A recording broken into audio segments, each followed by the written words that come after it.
Hey folks, Jackdaw here. Bloodlines 2 has been delayed for 10 years, switched studios, and even saw Brian Mitsoda, the original lead writer, fired mid-project. The Bloodlines 2 announced in 2019 is gone, and now, with the Chinese Room's reboot finally set to rise from its coffin this October, the big question is louder than ever. What kind of game is this actually going to be? Because the comments I keep seeing aren't about this game's release date or its entire development hell or even the day one DLC fiasco now that that's sorted. They're instead asking whether Bloodlines 2 still deserves to be called an RPG, the same way the original did, or if 20 years later we're looking at something else entirely. And so in this video I am breaking it all down using the dev's very own words and the press's hands-on previews to see if Bloodlines 2 is the RPG we all have been waiting for. But before we even talk about Bloodlines 2, we need to be clear by what we mean by RPG, and more importantly, what the original Bloodlines actually defined as an RPG. And so, back in 2004, Troika's Vampire the Masquerade Bloodlines dropped you into Los Angeles as an embraced fledgling, a human freshly turned into a vampire. Your very first choice was Clan, which locked you into a set of disciplines and saddled you with a curse. Then True reject what they deem unworthy mortals, Nosferatu are forced to hide in order to maintain the masquerade, and Malkavians see things others can't, literally rewriting core aspects of the game. And then came your character sheet. Points sunk into persuasion, intimidation, hacking, lockpicking, melee, firearms, and every one of them mattered. Persuasion opened whole new dialogue branches. Hacking pulled up incriminating files on hidden terminals. Stealth let you slip through fights entirely. Many options were gated by skills. Without points, some choices just weren't available. And the structure revolved around hubs: Santa Monica, downtown, Hollywood, each full of quests that bent around your build. You could side with the Camarilla, back the Anarchs, or try to dance uneasily between them. Each decision tugged at faction politics, closing doors as often as it opened them. It was unstable, often broken, but it felt like sitting at the table, as close to video games have come to actually emulating Vampire the Masquerade. Or as PC Games N puts it, for many, the original Bloodlines was what Baldur's Gate 3 is today, the mostly perfect virtual representation of White Wolf's tabletop RPG. Add to that its moody soundtrack, hubs dripping with atmosphere, and a silent protagonist that you could project yourself onto, and you had something messy, uncompromising, and unmistakably role-playing. And Bloodlines 2,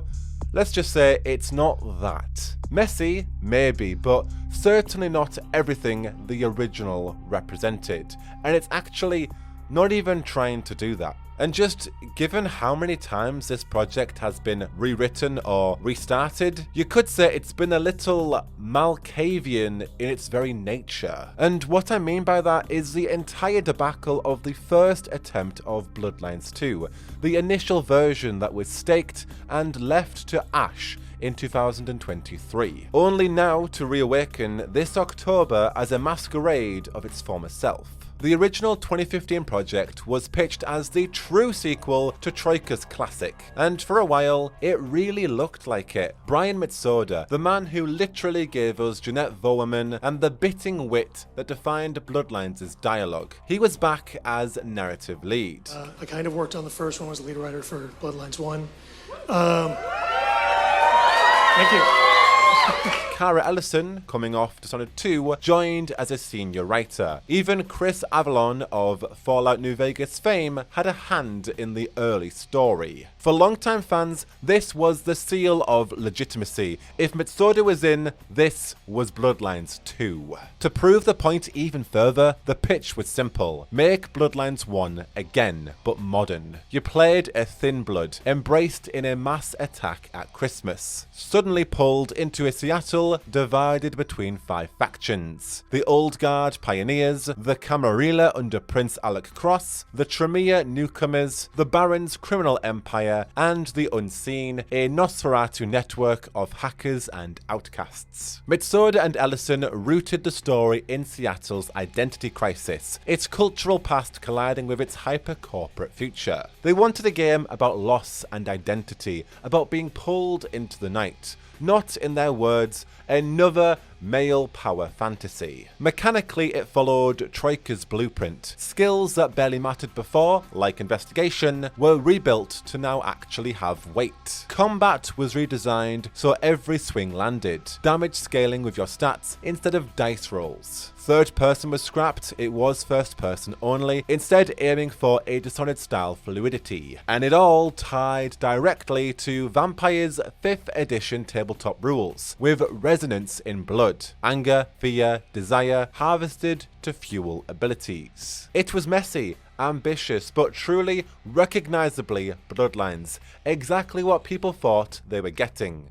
And then came the implosion. In 2020, after repeated delays, Paradox abruptly announced Mitsoda and creative director Clooney were out. No explanation. Mitsoda later told Rock Paper Shotgun it was a complete shock after 5 years on the project. Ellison quietly departed a few months later. By February 2021, Hardsuit Labs were off the game entirely. The narrative team laid off. Paradox even admitted they'd considered cancelling the project outright. For fans, it was devastating. Mitsoda was the connective tissue to Troika, the one person who could bridge 20 years and guarantee this would feel like Bloodlines. He'd set out to build a game with the tabletop in mind. That was the entire point. And honestly, the way he was cut loose, abruptly, without reason, was purely brutal. And to this day, nobody has really broke this story about what actually happened. The consensus online leans towards the obvious, the corporation shafting Mitsoda and the fans alongside with him. But the fact that nothing has ever leaked, not even an expose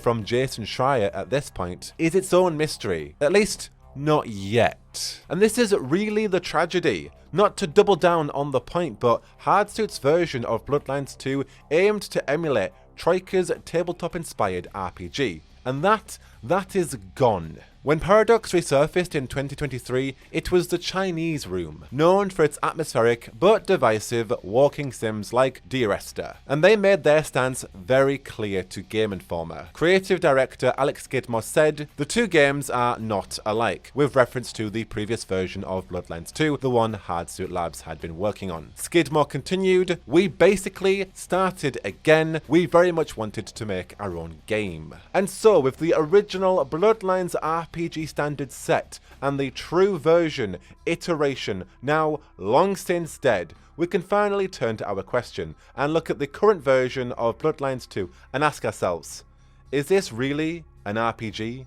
at all? Well, kicking us off, as Games Radar Jasmine Gold Wilson puts it, Bloodlines 2 is not the faithful sequel I'd hoped to see, but maybe that's a bigger marker of progress than it seems. Its very existence is a miracle in itself. With Mitsoda's sequel buried and the thin blood pitch gone, what we're left with is very different. You play Fire, an elder vampire, semi-customizable, already feared in Seattle, and already sharing headspace with Fabian, a noir Malkavian detective daddy who serves as your second protagonist. From the very first minute, you are not a scrappy, embraced nobody like the original. Instead, you are a weakened legend, and that sets the tone. Structurally, it's tight. No Troika-style sprawl. Instead, it is curated hubs, mission chains, and set-piece arenas tuned for traversal, stealth, and combat. The RPG elements sit on top. Your clan, your powers, ability tree, dialogue stances, and NPCs reacting to your reputation and even your clothes. The question is, how deep do those layers go? Take the structure. Eurogamer's Robert Purchase came away concerned. Too often I feel led through metaphorical corridors, more like an action or stealth game with some RPG elements rather than the other way around. The exception, he said, were Fabian's PI flashbacks, which hinted at the more role-playing promise when dialogue and deduction takes the lead.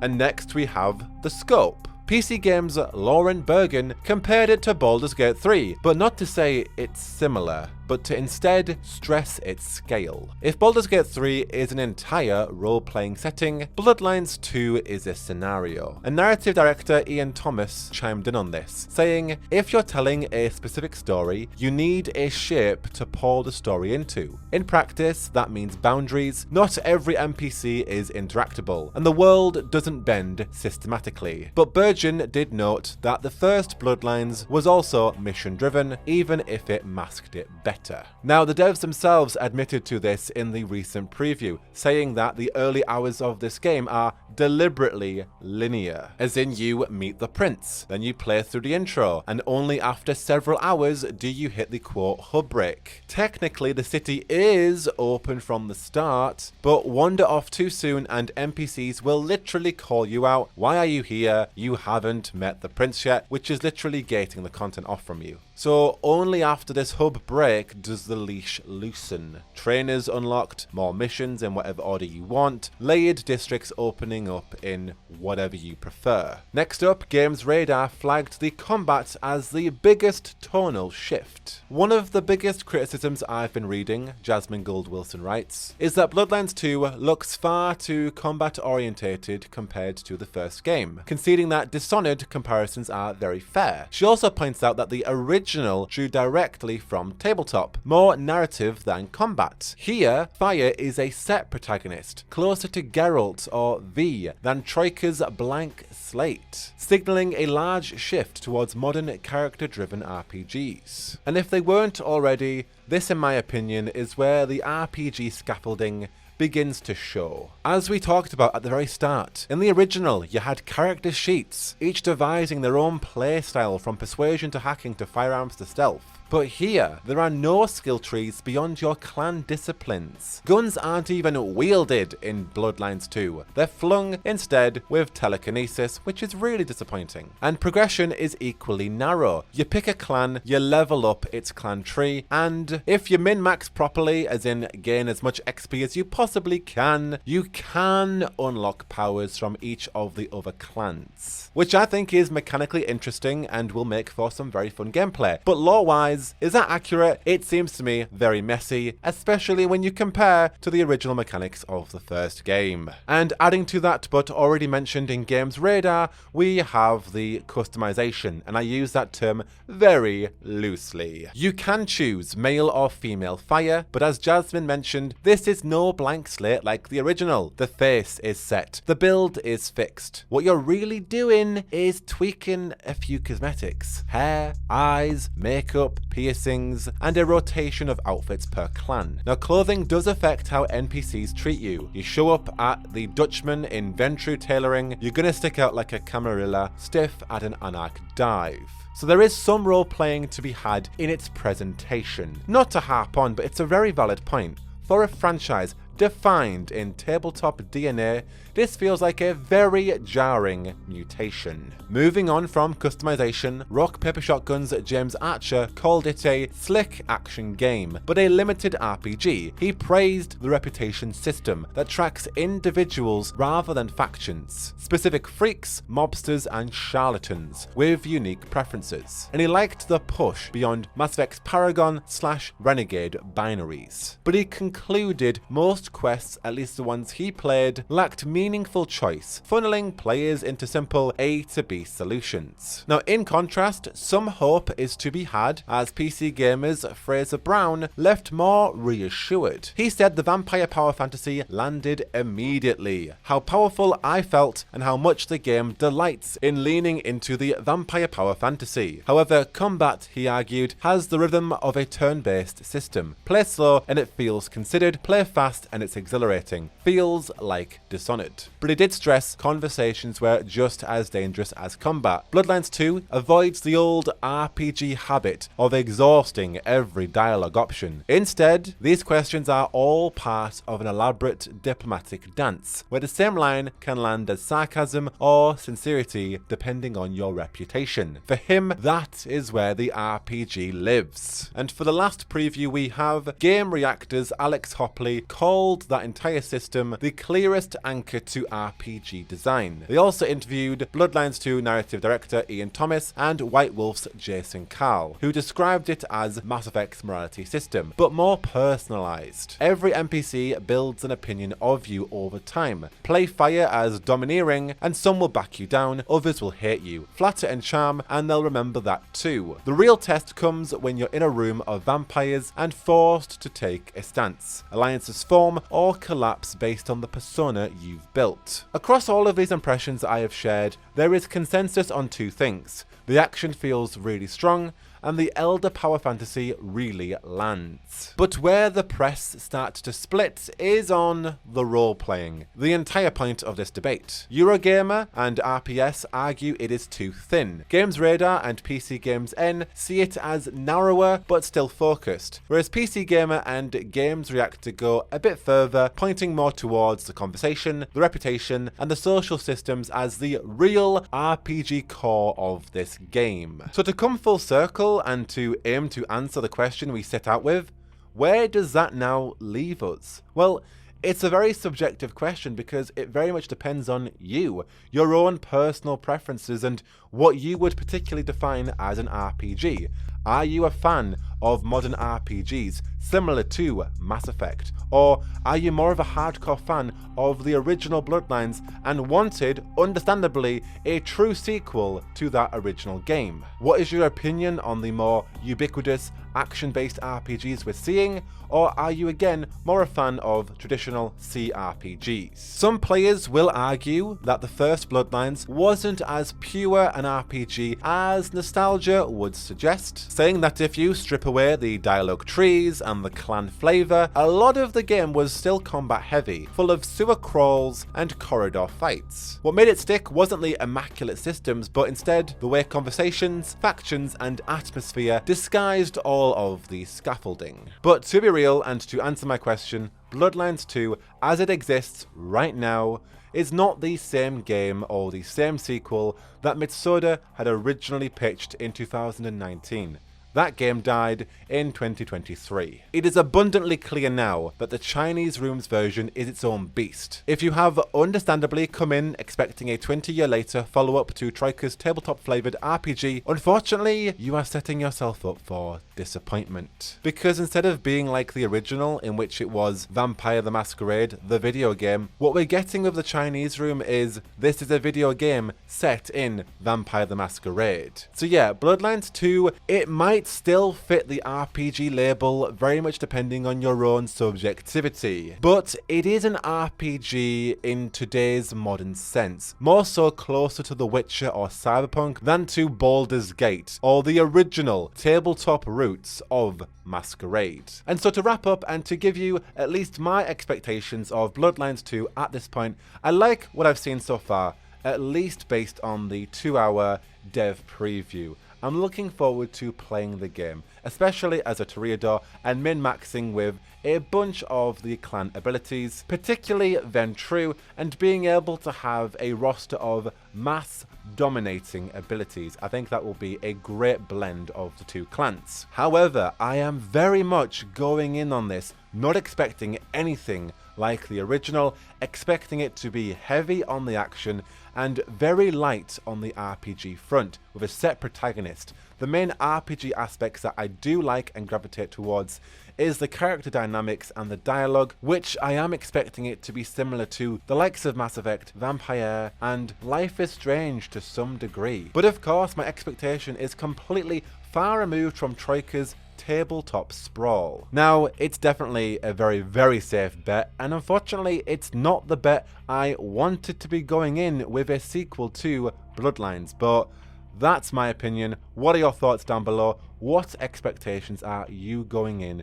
with Bloodlines 2 now that we have full context on the RPG mechanics of this game, at least compared to the original? Let me know all of your thoughts down below. But for more discussions on Bloodlines 2 as well as other fantasy RPGs, a few sci-fi RPGs in the same vein, you are already in the right place. Until then, I've been Jackdaw, and I should go. Whoa, whoa, whoa, whoa, whoa, whoa, whoa, whoa, whoa.